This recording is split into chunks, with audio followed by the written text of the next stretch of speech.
বন্ধুরা, আপনি কি কখনো ভেবে দেখেছেন মানুষের জীবনের শেষ মুহূর্তটা কেমন হয়?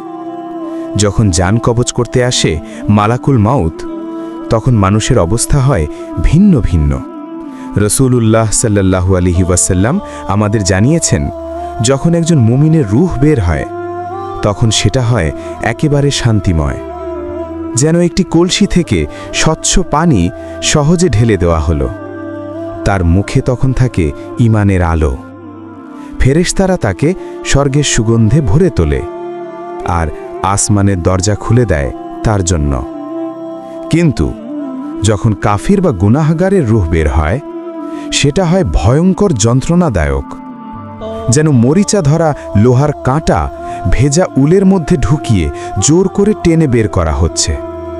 ফেরেশতারা তখন তাকে নোংরা কাপড়ে মুড়ে ফেলে আর আসমানের দরজা তার জন্য বন্ধ করে দেওয়া হয়। বন্ধুরা, এই দৃশ্য কল্পনা করুন একবার।